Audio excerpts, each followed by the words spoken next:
Thank you for coming. We've gone with a different concept tonight. We hope you're going to be a lively crowd. We hope you're going to throw some good questions to the drivers. We've got 5 fantastic F1 drivers.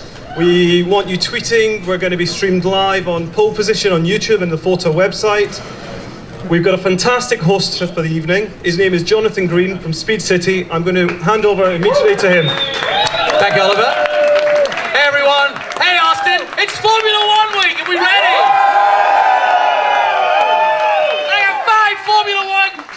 Right here for you. So let's get them on stage. Let's get talking to them. Tonight is about you guys and I want you to enjoy it. Welcome to the FOTA Fans Forum and it's hashtag FOTA Forum. We're streaming live on the web, so hello world. And tune in, we want to hear your questions. And just I would ask one thing, we're going to try and get to the mics as quickly as you can to you. But please respect, these guys don't have a lot of time, so respectfully use that time well. Enjoy the night, but try to get the mic and try and get your question in. We got loads of merchandise, so I like good questions. We're getting good merchandise. Let's get on with the show. Let's get them on stage. We start with who better than the USA's, California's very own Caterham Formula 1, Alexandra Rossi.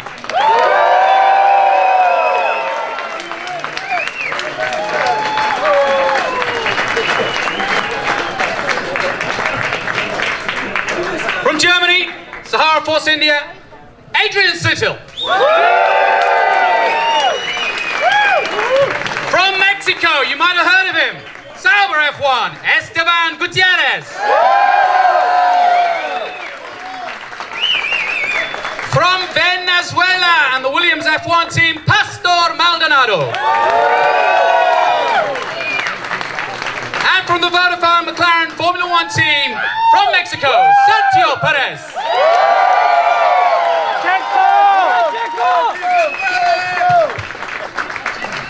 Thanks, guys. And I know the kind of ridiculous schedules you guys are on. I want to talk about that a little bit. But actually, I will start with that. Just Alexander, just give me a rough idea of what you've done today, because I want these guys to realize that you haven't been sitting in a jacuzzi all day. You've actually had one heck of a day, right? I wish I was here. Hello? Go for it. Can you hear me? Yeah. Oh, wicked. Sorry. Yeah, I woke up at 2 a.m. this morning, not by choice. Still on England time. And then the first thing I did was I actually went to K1 Speed, so the indoor karting center. And you're going back there tonight, right? Yes, I am.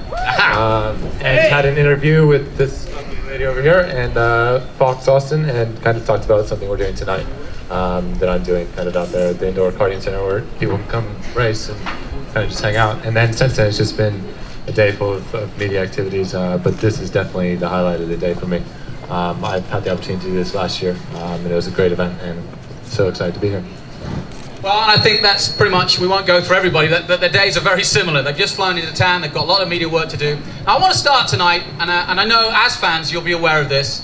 Sergio Perez has tweeted out some very important information for his career today, and there's no point in me talking about it, he's right here. So why don't we get Sergio Perez to tell us what you tweeted today and tell your fans what you wanted to tell them. Hey, well, first of all, thank you everyone for being here.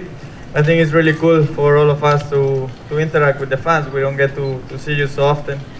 And yeah, I mean, all what I say, already I sent the letter. I want to thank all the fans, all my fans around the world who have been really supporting me all around during this difficult year. It has been disappointed, difficult, and yeah, not what I was expecting, but I think this is life. Sometimes life takes you into other routes that you don't want, but you have to cope with it. And I think I'm still very young. I'm only 23, and I have a long career ahead of me. So looking for a good option for me to continue in Formula 1, and if I don't find it, then I will not stay in Formula 1 just to stay. I think I will look for other options, the best for my career. So I will definitely try to find the best possible seat available for my career and to continue and keep fighting for my dreams. Thank you, and I want to read...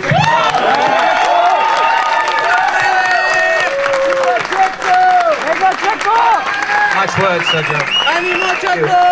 I also want to reiterate that McLaren have also put out a statement today, Martin Whitmar saying that there are 2 more Grand Prix left to run this year and a collective focus is on scoring as many points as we can in those remaining 2 races. And he was saying that Checo's gracious statement and being a fine team member during 2013 Formula One season. He said Checo has made many friends during his time at McLaren together as a team, and we intend to do our utmost to help him finish this year with us with 2 good results, especially here in Austin, where he has so many fans. And I think actually that's where I'd like to pick up again with Sergio. You know, and I think this goes for all of you here on stage. Austin now is turning out, for all of your careers and the future, a very important race. You now have to put yourself, and this is where perhaps we as mere mortals who just have regular jobs and you guys who risk your life and have to be on top of it every day, this is where the best comes out of you. So Austin could be your chance to take a car that's not been the best of cars this year, but do something with it and do something for your career. Yeah, definitely. I think Austin has become very quickly a very popular race. All the teams, all the drivers, everyone working in Formula One. It's one of the most favorite places. Obviously, people normally are based in Europe, so they have to travel a lot to come here. And it's definitely a place that we all enjoy, and especially for me, you know, with all my fans, especially the Mexican ones. I'm very happy and so much looking forward for this weekend, because it has been, as I say, a very disappointed and difficult season in all the aspects. So I'm definitely looking forward to meet all of them on Sunday and give them my very best, so we can have a very nice two last races with McLaren. I had a lot of fun with the track commentary last year because I kept listening. I couldn't hear because we were in a padded box, obviously. But every time I said, and of course, Sergio Perez, he's from Mexico, and I could hear this help. So we wanted to see how loud we could get it. So we want to do that again this year. Same for Esteban, of course. Right. Like I said, this is about you. Let's hear what you got to ask. I've got a microphone down here. Put your hand up. Let's hear from you. I would ask one request. Please don't ask one question to all 5 drivers because we'll be here all night. So try to choose the driver that you want to ask a question to. Let's start with this gentleman here, right at the back. Let me get a microphone to you. Yeah, so, and obviously, like I said, let's try and keep this flowing a bit and have some fun with it. Jackets off, I think. Turn on.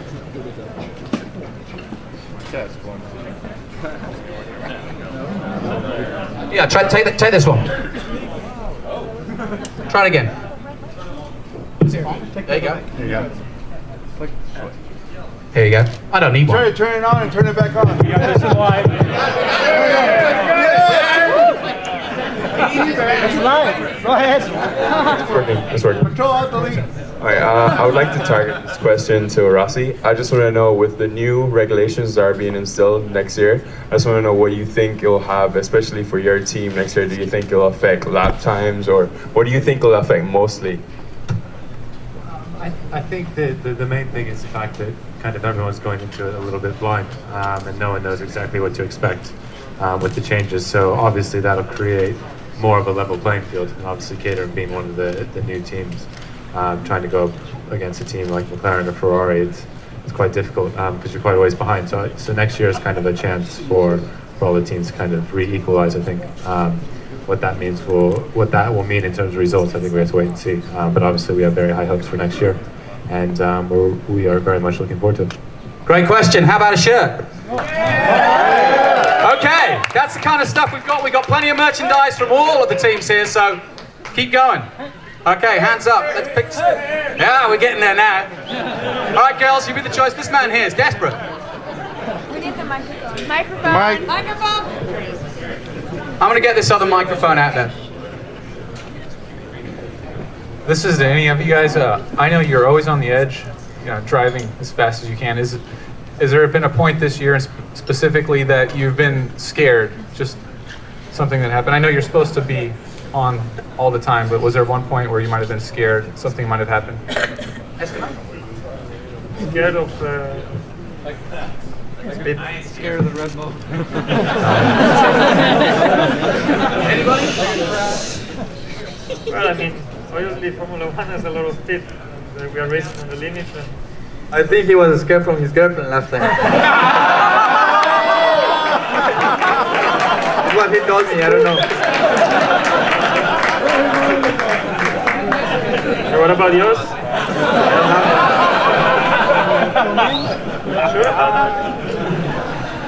Okay, we've already got to the girlfriend. Next question. Who was the man who asked that question? Here's a hat. Oh, there you go. This man's got his Caterham shirt on. Let's get him in. Got his Caterham jacket on. That's the mic. That's the mic. All good. Perez, en el próximo año, en el perfecto mundo, ¿qué te gustaría? Yeah. No problem if I play in Spanish? Absolutely not. Absolutely. Okay. Help us because we're not all perfect speakers. So.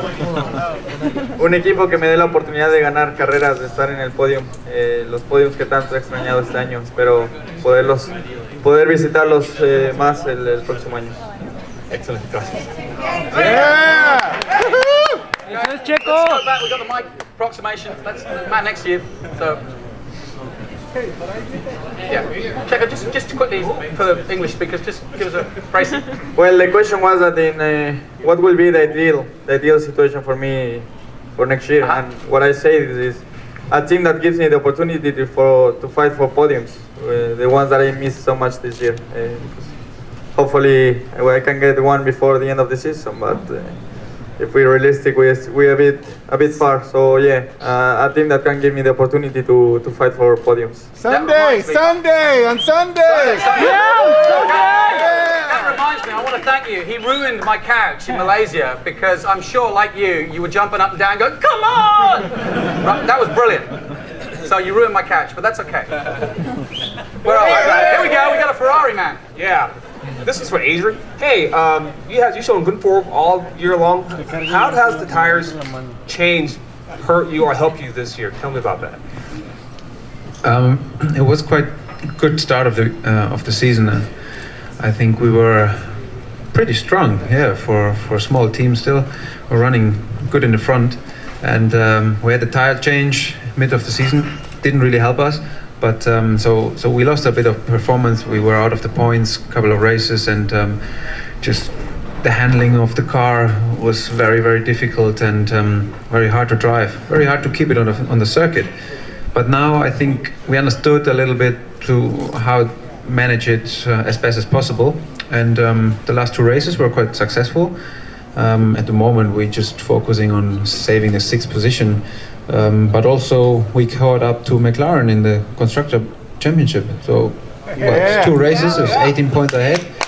But I think you have to push on. Maybe it's possible, maybe we can catch them, but gonna be tough, but we try our best. There's a guy with an iPhone who's about to collapse if he doesn't get asked. Okay, I know. We'll get the microphone to you. Thank you very much. It's working. Got drinks, everybody happy? Hey! Let's go. Drink Austin Amber. Pastor, where are you driving next year? I like a man who gets straight to the point. Hello everyone. So yeah, that's tough question. I think we are working really hard just to solve my situation. As everyone knows, I'm leaving Williams, and I hope to have the clear answer and a good team just to back to the victories next year.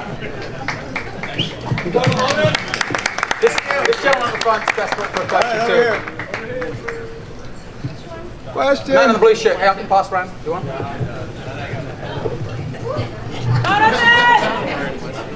Thank you. This question's for Alexander. First, though, I would like to say bienvenidos a ustedes que hablan español. Guten Abend, willkommen. Now that we have an American back in Formula One, which is really exciting. You know, it wasn't that long ago that Ford and Honda and Toyota, not American, but it wasn't just like the big exotic car names that were in Formula One. We had American manufacturers. And I'd like to maybe see some back? And I know this is probably not a question that I can direct to you, but you may have the context. What do you think about an American manufacturer getting back into F1? I think that would be fantastic, and I don't really see why there's a reason why that couldn't happen. With the technology and such that we have in the States, and the IndyCar experience and knowledge that Chevy has, for example, I don't see why that couldn't happen. I think that would just even further enhance Formula One in America. Having a race is one thing, having a race driver is another thing, but having a manufacturer and a team, I think, would really kind of catapult kind of the Formula One audience in America, and I think that it could happen, and hopefully it does in the next 10 years or so. Thank you. Yeah! Tesla. I like that. Why not Tesla? Okay, well, go for it. I have a question for Esteban Gutierrez. First of all, I want to compliment you on your excellent form both in qualifying and in racecraft the last part of the season.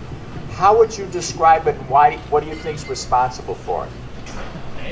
Well, there are various things that played a role on that difference. I mean, at the beginning, as a rookie, you start a little bit conservative. I recognize that I was a bit conservative at the beginning.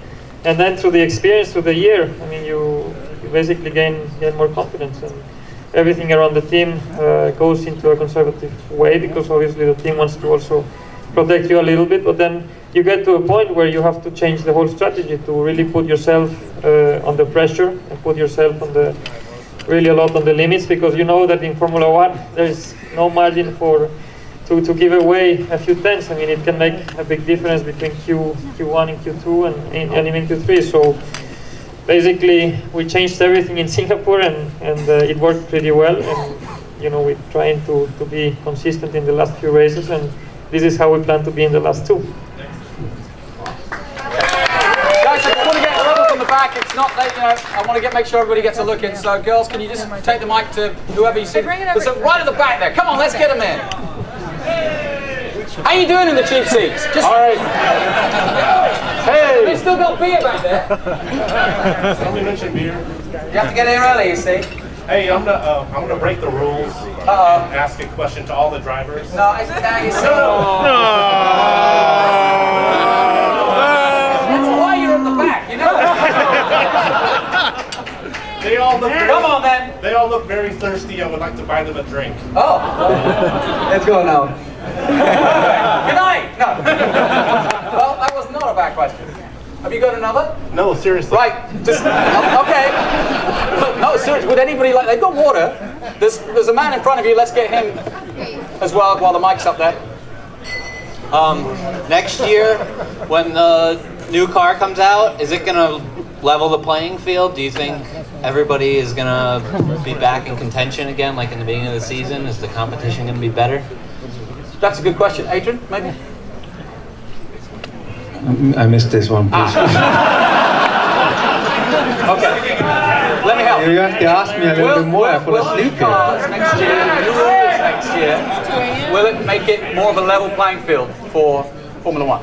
Yes, always rule changes are good for the sport. I think it gives small teams the opportunity to do very, very great and probably go on the podium or have special results. So I expect a similar thing happening next year, especially at the beginning of the season. And yeah, it's exciting. It's a V6 engine, turbocharged, double Curse energy. So the engines change a lot, and also the amount of fuel we have is just 33% less than this year almost. That's a big task to handle. But we will see, and we try to make the most out of it. It's exciting. So we've seen, I think 2 years ago, or was it 3 years ago, when we had the rule change to cut down with the aerodynamic, it messed up the field a little bit, and different teams were in front, and that's good, especially for smaller teams. On the long term, I think it's always the same. The big team's gonna improve, and they will be in the front again. And but as we know, the FIA they will change the rules very quickly again, and so it will start all again. Well, while we're getting the mic to the next person, I want to add to that. Weight limit, that was a question that came up on Twitter last night that was tweeted in. You all are really tall guys. Let's ask Matt Pastor, is it something that you kind of are thinking about for next year, that you know, you're going to have to be as lean and mean as you possibly can? Yeah, especially for the weight. You know, I think, as you can see, all of us, we are quite fit and ready to change even the approach if we need to change, you know, just to help the team and to help the performance for the car. And yeah, we are full ready to react if we need. But I think we are okay. Alex, it's something we talked about before. It's one of those things. You're a tall guy, and it's one of those things coming up through the ranks. And I would have thought when you started in Formula BMW, that was a tough thing. Yeah, it was. I think the height isn't so much of an issue, but like Pastor said, the weight. I mean, it's the lighter you are, the better you are. So I mean, you just have to be quite careful with it. And while you want to be light, you kind of don't want to be too light, because then you'll start having issues with getting sick and such. So I mean, it's a bit of a balance, like everything. But I mean, as long as you're not going and eating like chicken wings every night, it's all good. Chicken wings, that's what I've got to avoid. Right, got it? No chicken wings. Got to jump into the front here. Okay, congratulations to everyone. Checo, we know you always do your best, but this is a team effort. Specifically, what would you ask for your car to do better on this Sunday? So, what do you want your car to perform better? Okay. Yeah, I mean, I wish a bit more downforce. I wish we could have a bit more downforce, so which is very difficult.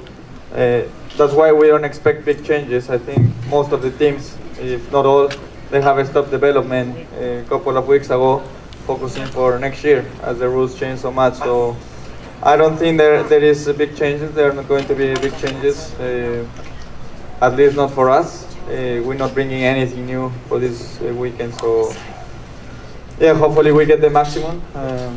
This track is a bit similar to India, so in India we did pretty well. The track suit our car a bit better than others, so I think we can be in a good position. Shirt or a hat? All right. Hands back here. There you go. I want one.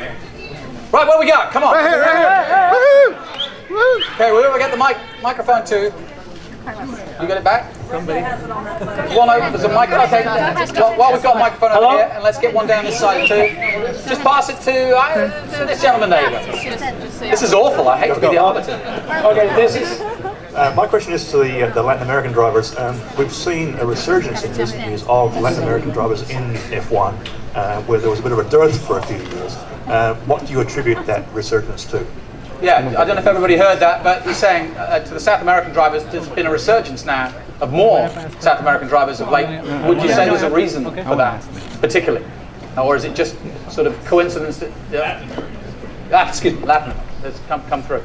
Well, as more drivers you have in Formula 1 that are from Latin America, this makes a huge impact on the interest, obviously naturally from the young people coming into karting, and all of this is part of the passion that we share, and it transmits to the people in our countries.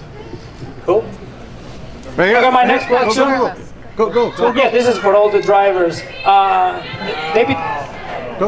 They've been trying to add 2 more races to the calendar, and I know some teams say that it's outrageous or it's crazy to just, have more races. But you, as the drivers, do you think that it would be better because you have more races, and at the same time it's more advantage to get points, so then you can do even better in the constructor or the race for the points yourself, since you're gonna have 50 points more to collect for all of you? Pick a back. Who wants that? Over here, Nobody. I was going to ask a question. I mean, I'm not the correct person to answer this, to be honest, because I don't race. He'll race anywhere, anytime. He's just ready. He's chomping at the bit. He's going racing after this, right? Yeah, he's going karting. Yeah. I think that while it provides an opportunity to score more points, I think everyone has that opportunity. So I think it's the same. And I don't think that an extra 2 races will kind of make or break whether the travel is too much. I think it's quite a lot already. So I mean, I think it's quite cool to go to new tracks, especially new countries, and see what it's all about. And Austin seemed to work out quite all right. So there's no reason why McLaren, baby. an extra 2 races would cause any drama. Alright, hang on. Come on at the back here. This man jumping up and down. Here you go. There's a mic for you. This guy did over here. A question for Alexander Rossi.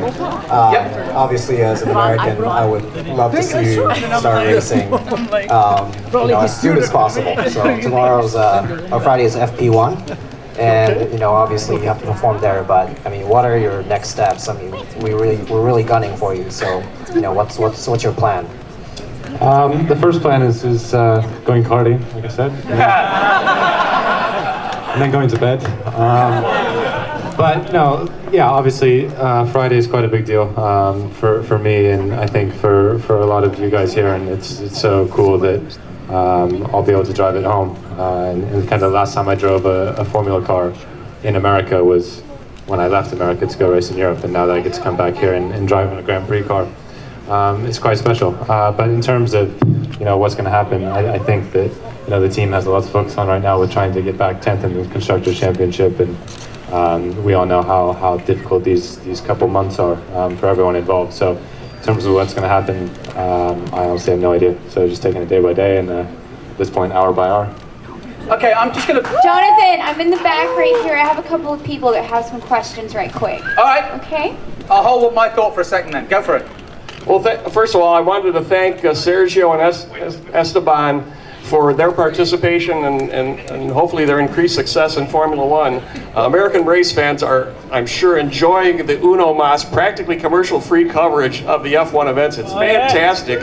I mean, we hear the open mics, we hear the conversations. Stay in there and use that to sell your rides, because you've got a huge American and a growing American contingent of fans. Thank you. Thank you for your support. We have one more at the back, I think. Go ahead. Me? Hi, I wanted to know... Stand up. Oh, sorry. I'm a girl, we're shorter. I wanted to know from the Williams team driver, do you have a strategy to do something about Red Bull? We're getting tired of them.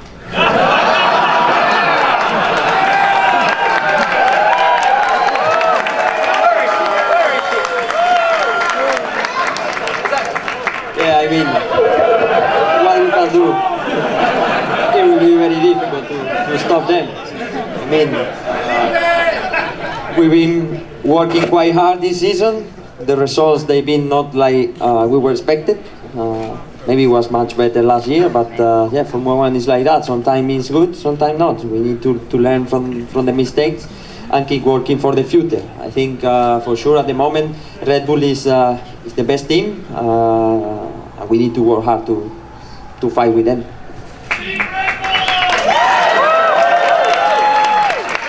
Okay, this gentleman here has been right from the start waiting to get a question, and he's been flailing. Where's the microphone? I'm coming. I'm still in the back. Okay, well, come on through. I've got one in the meantime.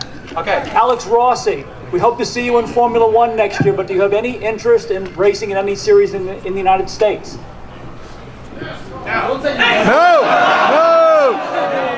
Formula One, baby! It's only the World Wide Web. Don't worry. Yeah, no, I'm just, everyone's answering. No, I don't.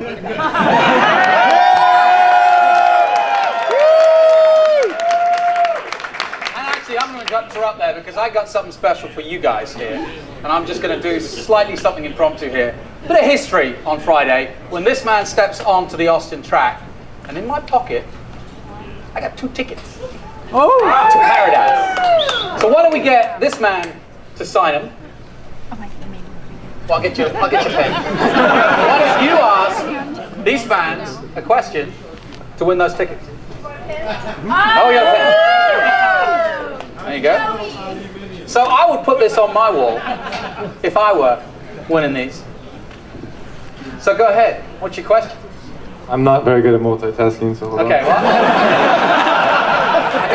I can hold that. Yeah, you go. He's only got 17 different buttons on that steering wheel, but you know. So good luck Friday. It's like PlayStation. It's all good. Questions. Right.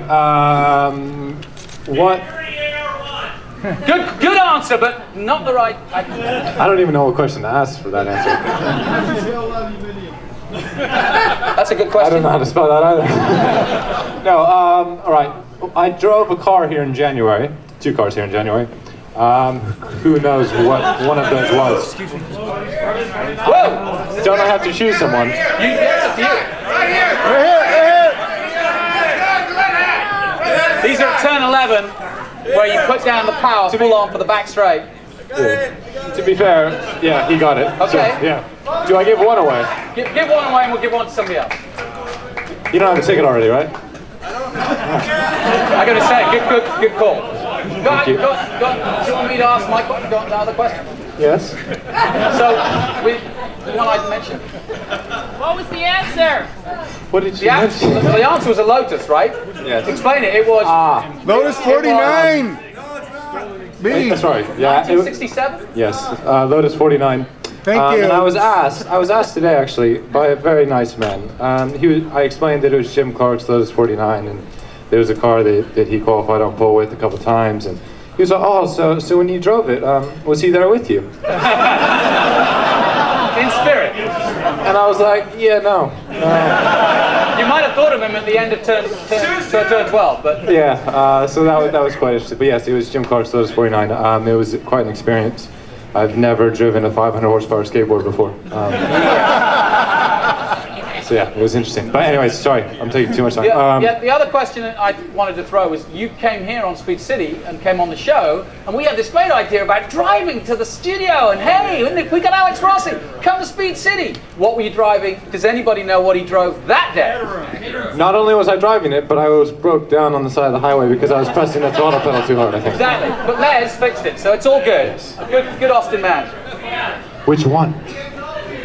Oh. Tesla. Corvette! Smart car! Yeah. This guy got it right here, yeah. All right. Well, that was just a little interlude, but that's a nice ticket, and I think that's going to be fun. Okay, this man here. Oh, sorry. Yeah, I was Caterham 7, as you'd expect and hope.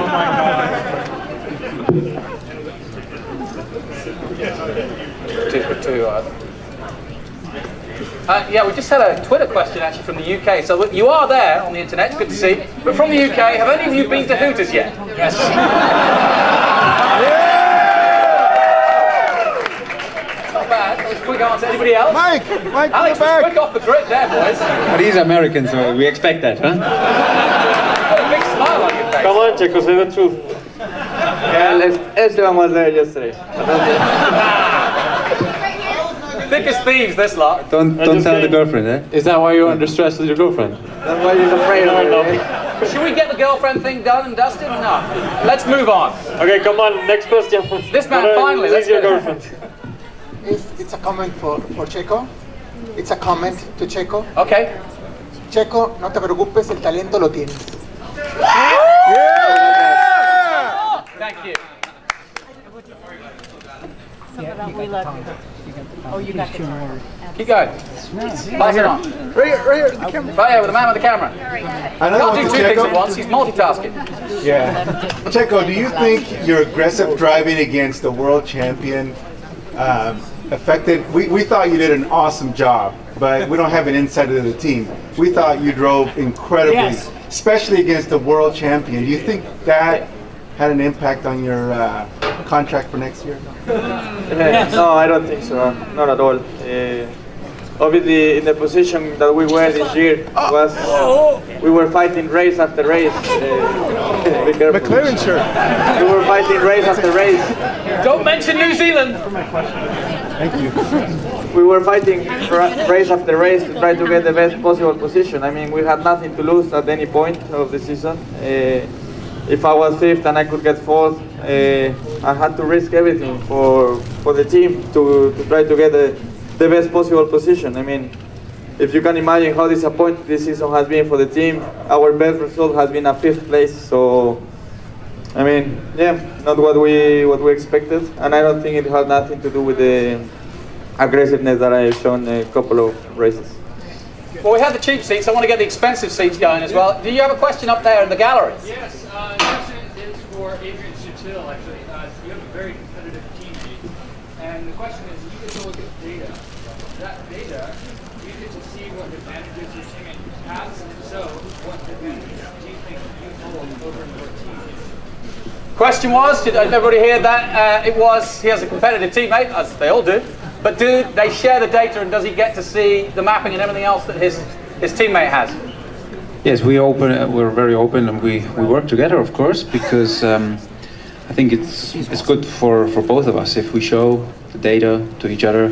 We can learn both, and we will be faster both, so it brings us forward anyway. And so he's a very fair teammate, he's a good teammate, and I like working with him, so no problem. I think it's good to have a quick teammate always. It's a challenge, you can learn from him, and he's just pushing you on a little bit. And in the end, I'm in Formula 1 to race against the best, and I'm always happy to race against the best guys in the field. So whoever comes. Okay, I have the mic right here, if I can ask. The question is for Pastor. There are a few spots, a few coveted spots left for some good teams who need drivers, but it seems there's more drivers than there are spots. What kind of results do you think you need for next year to help you secure one of those top spots? I mean, results. We are at the moment struggling a lot with the results. You know, we've been, as I mentioned before, we've been working quite hard to achieve something better. This year it was not possible, but we are still pushing very hard. You know, to put the car in a good position, especially to be in the top 10 for some points. That will be very good for me. You know, even to finish the season on the points for the team. You know, we've been working together for 3 years. We achieved one victory last year as well, so many points. So yeah, I would like to deliver my best in these 2 races, and I would like to get back the 100% from the team as well. I think we all can improve. It will be very important to get the 100% from the car, from the package we have before Brazil. Thank you. Okay, I'm in the back now. Where's Mike? Hello, back here. I've got a question for Sutil. Sutil, what has it been like working with Force India? And could you share something about that? There's a question for Adrian. Yeah. What's it like been working with Force India? Very, very good. With the new container out there, you know, it's just, you know, with India being gone off the schedule next week, and but anyhow, I just wanted to know what it's been like working with Force India.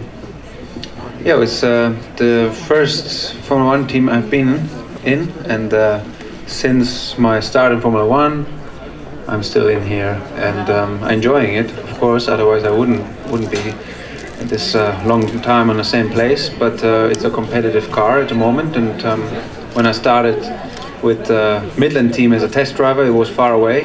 Then we went to a time where it was called the Spycar Formula 1 team, which was a Dutch team, quite interesting, but no results. And so then another owner bought it, and that was Vijay Mallya. He was in there with a lot of passion, and of course in the first years you didn't know if it was another one who just came around for 1 or 2 years, but he meant it serious. And from there on we picked up the speed, and we improved every year until we got into the top 10, and that's where we race now. And it's really enjoyable. It's always nice to have a team where you step up every year. Of course now it's getting more difficult because you reach a point where you race against the top teams, and then it's so much, you need to put so much effort in, so much more financial power in the team to achieve the little step more. So I think at the moment where we are is it's quite good anyway, but we push on and try to make it even better. But every year I enjoy my work with Force India. It's a team with a own flag on the car, which is very rare in Formula 1. It stands for the whole country. Got a lot of fans, probably or more fans than every other team, because India is such a big country, 1.4 billion people. So we got the support, we got a lot of power, and always when we are there, we have a very special race. We had a good race this year, and a lot of fans, a lot of support, and a lot of emotions. So it's a great team to drive. All right, thank you for answering that. Hi, my question is for Checo Perez. Will you marry me? I'm serious, dude. I need to see you first. Where are you? I see you. Might want to come to the front. Please. Come on, Checo, come on. I'm serious. Where are you? I don't see you. You know they say when things happen, it all happens at once. It's like buses, they come, you know. It's lovely, say yes. I think you ask on Sunday. He's got busy stuff to do. I mean, really. Okay, where are we with the microphone? I have a question for Pastor Maldonado. Yes. Okay. You've had your couple run-ins with Lewis Hamilton, and it seems that everyone seems to have a run-in. Is he from France or what? So the question is there something about Lewis Hamilton that everyone wants to try to prove themselves against him, or is it that he is that aggressive of a driver? What is it about him that seems to create so many clashes with people like you and Massa and the other drivers? I mean, yeah, last year especially I had a couple of great fights with Lewis, not only with him, even with some other drivers. And yeah, I mean, sometimes Formula One is like that. I try my best, Lewis try his best, you know. We all well represented our teams, you know.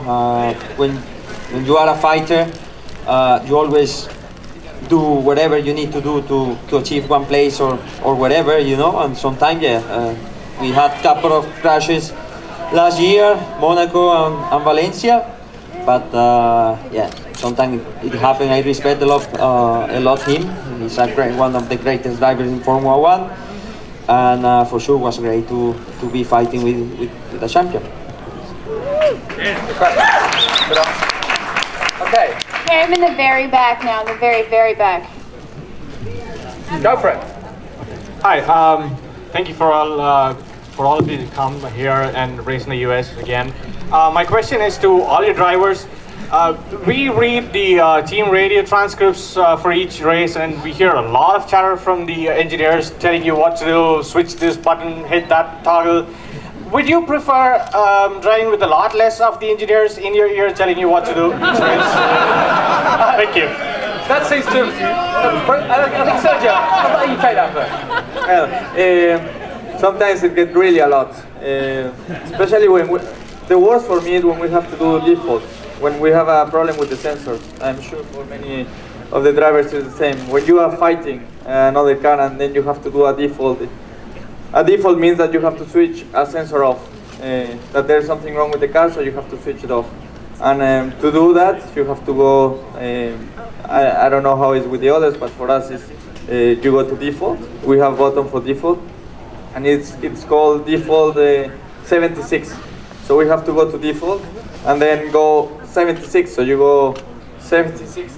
You have to get it right with the clickers. But then if you get it a bit wrong, if you go 77 and you activate it, then you have to go back again. So for me, that one is the worst. I really hope that when we don't have defaults. Imagine doing that at Eau Rouge at about 140 when Kimmy's behind you, you're thinking about the long...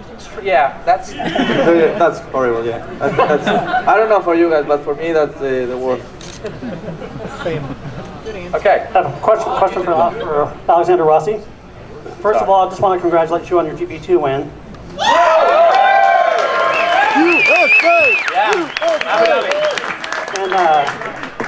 And were you guys able to party in Abu Dhabi, or did you have to wait till you got back home? Yes. You know, I mean, it was the end of the year for GP2, so there was kind of the prize giving ceremony and everything, and the GP2 boys, there was from our team owner. He said if we won a race, then he basically paid for a night out. So it was quite good because it's the end of the year for everyone, and yeah, Sunday night was quite good. What was the bill for that? Sorry? How much was the bill for that party? No idea. But the thing was, like, we were testing, GP2 was testing the Tuesday, Wednesday, and Thursday after that, so you had to think a little bit about it, but it was alright. It was a good time. Well, we've got some guys at the front here. Can we come back to the front? I got the microphone up front. I guess this is for the younger guys, so Esteban or Checo.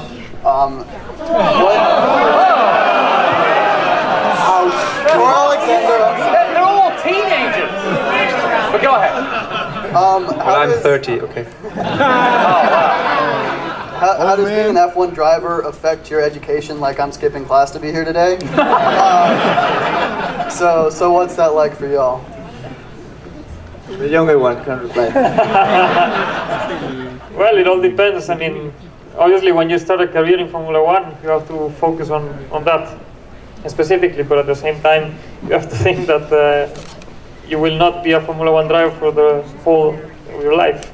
So you also have to think on preparing yourself for different things. Also, the school helps you to take some conscious on some things that you, in your work in Formula One as a racing driver. And yeah, I mean, at the moment I'm not studying anymore, but I did 1 or 2 years ago, or 1 year and a half ago, through the internet. And this was the way I was doing my school, so it was pretty interesting. Down at the front again. Can you pass the mic just to this gentleman here? With all the excitement of coming to the United States and as busy as you guys are, how much excitement is towards the culture of the United States and how much is it to the actual track layout at COTA?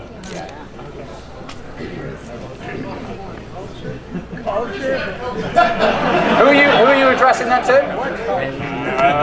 Let's say Adrian Sutil. Thank you. Well, our schedule is busy, yes, but well, I arrived on Monday evening, so I had a day, well, yesterday off, and could see around a little bit, but it's not much time normally, and especially the time we got before the race is not a relaxing time. You're a bit stressed, you're also, well, kind of tensed, and you prepare yourself for the main event. So I'm traveling around with my girlfriend. She enjoys a little bit more because she's excited to see everything there, and I'm following a little bit. And so sometimes I just have my head somewhere else and thinking on whatever different strategies or what is important to do different this weekend. But I think we shouldn't complain. It's great to travel around the world, but it's not that we have holidays here. It's we are here for one reason, and we have maybe one day off, but I think we rate almost a country from the hotel and the racetrack. If the hotel is nice, we say it's a great country. We go to the circuit, it's good as well, so it's fantastic. Great place. So I figured it out after now 6-7 years being in this business. Is you don't see so much. I'm glad I have a great girlfriend, and she's now trying to give me a little schedule to go to different places on the circuit the days before to see a little bit. But I found out after 6 years I had no idea about the countries, and it's a shame. Yeah. So, but now I'm getting better now. And Austin is good, so I had a good walk through the city today and yesterday. Very interesting. Yeah. So good. Yeah.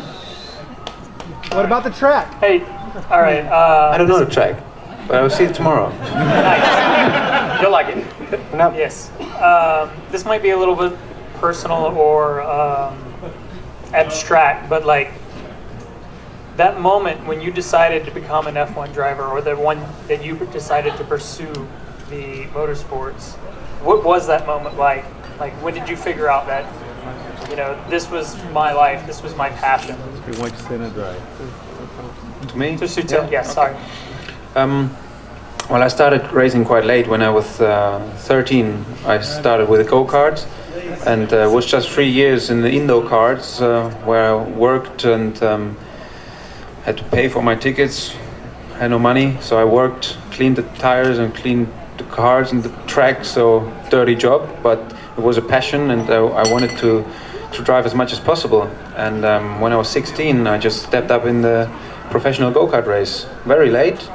Everyone said, no chance, you will never make it, go home. And I said, no, I can do it. I can do it and show that the age has nothing to do with making it or not. So it was just something I felt I can do, and I had my way, and that's what I went on. It was very difficult, and every year I didn't know how to go on, but I think if you have a target in your life and a dream, and if you follow it always, and you really do what you like and what you think, you'll achieve it. But most important, to have the dream, the passion, and go for it.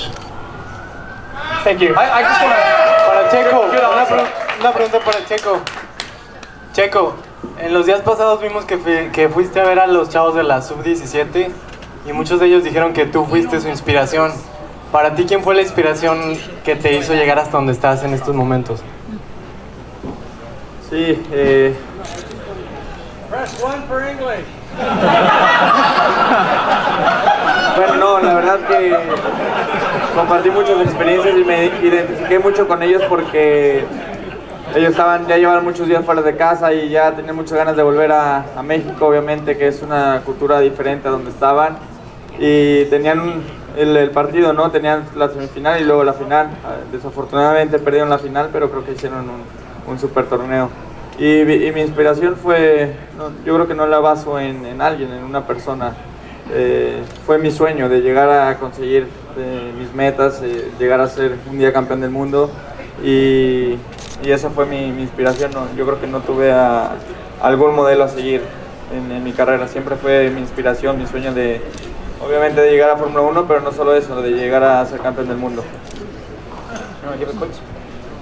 That one is just for Mexicans, not because I don't want to share it with you, but you wouldn't understand it. He's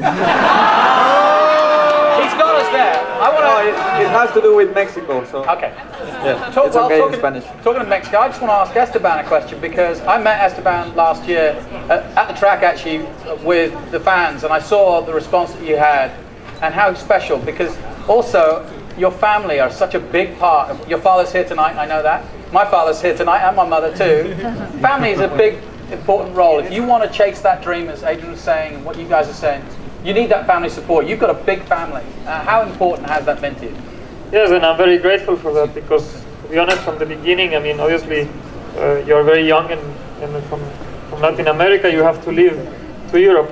You have to go to where the heart of racing is, which is in Europe, and you have to leave your family behind. You have to leave your friends and many things back home, and it's something that takes a little bit of time to accept. I mean, obviously you have a dream, and you want to pursue that dream, and you only think about that dream, but at the same time you are there and you are living the reality, and sometimes it comes back to you, and you think, and you have to go through a process. I mean, even though you're doing what you love and you're doing things that are pretty amazing and unique, you still have a life, and you still have feelings, and the family, when you can complement all of this with the support of your family and the understanding of every brother I have and my sister, it's pretty special. It keeps you moving forward, and also the fans, the supporters, which give us a lot of motivation, all over from the world, and especially from Mexico and Latin America. And I'm sure the same is true, Pastor. In Venezuela, you're so adored, and I know you don't get a lot of chance to be there with them and share it with your fans, because you are traveling around the world. Yeah, exactly. Yeah, it's quite hard, especially because we are all far away from home, far away from our family. As Latin American, we are quite close to our family always, and yeah, it's very hard to support that, especially as Esteban says, we left home quite young. I was, I think, 12 years old when I went to Europe to race in go-kart. Since that time, it was quite hard to be often in my country, but every year when I have some time, some week off, I stray back home and try to enjoy with my people, my friends, my family, my free time. Okay, the gentleman right here. So a question is for Adrian. Since the midpoint in the season, Force India has been doing much better, more competitive. So when you think about what's caused you to be more competitive, how much of that is down to just getting the setup and reading the track right? How much of it is team dynamics? How much it is in car improvements? Where do you think the changes are coming from in the improvement? Well, we started strong, then we had a dip in the middle of the season, and then now it's getting a little bit better. But as I explained before, the tires were quite difficult to handle in the mid-season when they changed it. For others, it was more at the beginning of the season. For us, it was an advantage that the tire spec we had early on, and it goes quickly in Formula One. You change a little bit, and it's incredible sometimes. Small little changes make such a big difference because it's a chain reaction. You have one screw a little bit different adjusted there, and it makes a difference on the tire wear, and you need an extra pit stop in the race. It just multiplies everything. And so we didn't really change a lot. We had just tried different setups, went a bit too extreme on one side and the other, and made everything even worse. And then suddenly you find yourself struggling even to go into the second qualifying section, or so you're just absolutely nowhere. But the midfield is very tight. Within 3/10, you're from P11 to P17, and that is Q1 out of it already. So we have to push and really make everything so perfect to move into the second qualifying section. And once you're in there, people think, oh, it's not too bad. So it's sometimes just a little detail here and there. But now, yeah, we're just making the most out of our package, what we have actually. We didn't change much. We understood a little bit more the tires were a bit better. We could do a one-stop strategy in the last 2 races. No one else did for some reason, and that brought us forward quite a lot. So that's the reason. Got a question for Esteban. Now that you're in Formula One for the first year, what is the best, or how would you describe it, your best experience on that transition, and what would be the hardest thing that you have to face on that transition? The most special thing in Formula One is that you compete against the best drivers, the best mechanics, best engineers, and that makes the level of competition pretty high. And when you start as a rookie and you face the reality of that competition, and sometimes you go through difficult moments, to really be able to cope with all of the pressure and